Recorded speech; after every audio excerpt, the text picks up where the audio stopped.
शेतकरी मंडळी हो नमस्कार. आज वार आहे शुक्रवार आणि तारीख आहे 15.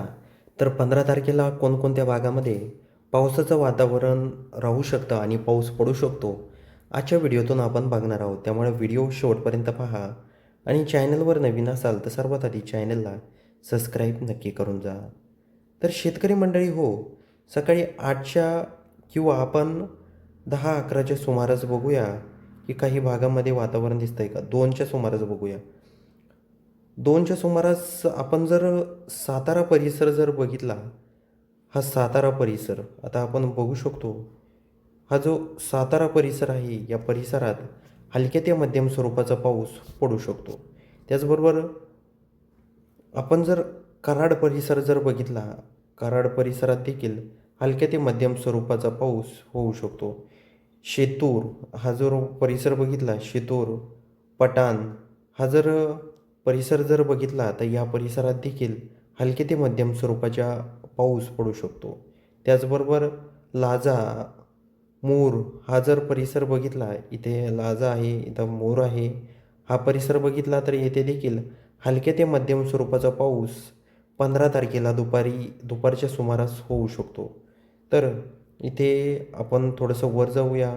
इथं कोल्हापूर परिसर बघूया. कोल्हापूर परिसरात काही ढगाळ वातावरण असणार आहे. त्याचबरोबर कोल्हापूरच्या काही भागात देखील जोरदार किंवा मध्यम स्वरूपाचा पाऊस 15 तारखेला दुपारी 2च्या सुमारास होणार आहे. त्याचबरोबर ईश्वरपूर या परिसरात देखील हलक्या ते मध्यम स्वरूपाच्या सरी पडू शकतात. त्याचबरोबर शितूर, त्याचबरोबर कराड, त्याचबरोबर वर आपण जर बघितलं सातारा, त्याचबरोबर वाई, महाबळेश्वर. आता वाई परिसरात पाऊस पडण्याचे कमी चिन्ह आहे, पण ढगाळ वातावरण असण्याची दाट शक्यता आहे. महाबळेश्वरमध्ये देखील हलके ते मध्यम स्वरूपाच्या सरी पडू शकतात. त्याचबरोबर हा जो महाड परिसर आहे, या महाड परिसरात देखील ढगाळ वातावरण असणार आहे. माणगाव परिसर जर बघितला तर माणगाव परिसरात देखील हलके ते मध्यम स्वरूपाचा पाऊस होऊ शकतो किंवा ढगाळ वातावरण असू शकतं.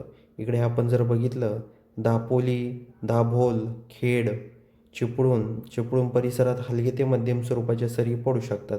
खेड, दापोली, दाभोल हा जर परिसर बघितला तर या परिसरात ढगाळ वातावरण असू शकतं, पण पाऊस नाही पडणार. माणगावमध्ये देखील कोरडं वातावरण आहे. नागठाणे हा जर परिसर बघितला तर या परिसरात ढगाळ वातावरण असेल. पेनमध्ये जर बघितलं तर इथे देखील कोरडं वातावरण दिसत आहे. ठाणे, मुंबई परिसर जर बघितला तर इथे देखील कोरडं वातावरण आहे. त्यामुळं काळजी करायचं काही कारण नाही आहे. त्याचबरोबर हा छोटा परिसर आहे.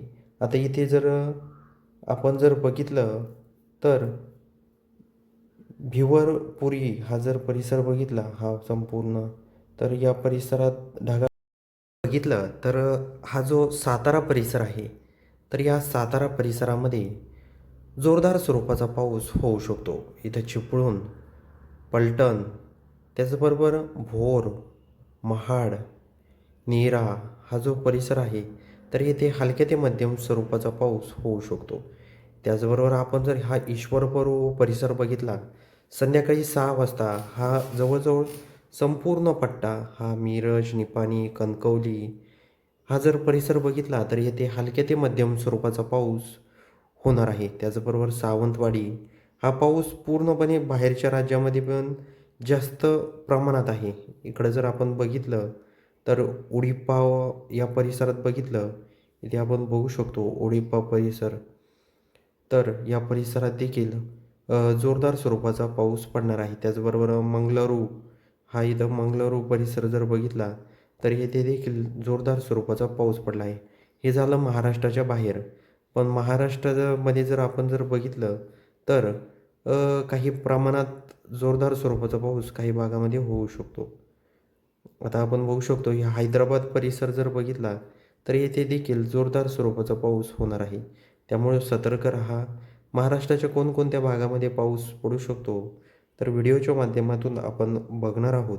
तर व्हिडिओ शेवटपर्यंत पहा, तरच तुम्हाला समजेल की महाराष्ट्राच्या कोणकोणत्या भागामध्ये पाऊस पडणार आहे. आपण इथं बघू शकतो नवी दिल्ली जर परिसर बघितला तर येथे ढगाळ वातावरण असण्याची दाट शक्यता आहे. त्याचबरोबर नवी दिल्लीमध्ये देखील हलके ते मध्यम स्वरूपाच्या सरी पडू शकतात. आता आता वर आपण हा पाऊस कुठपर्यंत आहे, तर हे जे पुणे परिसर आहे, या पुणे परिसरात देखील जोरदार स्वरूपाचा पाऊस होणार आहे. हा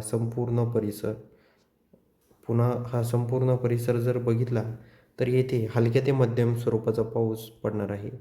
तर शेतकऱ्यांसाठी हा अत्यंत महत्त्वाचा व्हिडिओ आहे. त्याचबरोबर अ, आता पुणे परिसर जर बघितला, तर खेड, लोणावळा, जुन्नर, अकोले, मुरबाड, घोटी, आता नाशिक परिसरात इथे घोटी, नाशिक, आता या परिसरात देखील जोरदार स्वरूपाचा पाऊस होऊ शकतो. हा हवामानाचा व्हिडिओ आहे 15 तारखेचा, म्हणजे 15 तारखेला शुक्रवारी कोणकोणत्या भागामध्ये पाऊस पडू शकतो, या व्हिडिओतून आपण सांगण्याचा प्रयत्न केला आहे. तर मंडळी, आपण कोणत्या भागातून आपले व्हिडिओ पाहत आहात, हे कमेंट करायला विसरू नका. बोलूया, भेटूया पुढच्या व्हिडिओमध्ये. तोपर्यंत नमस्कार.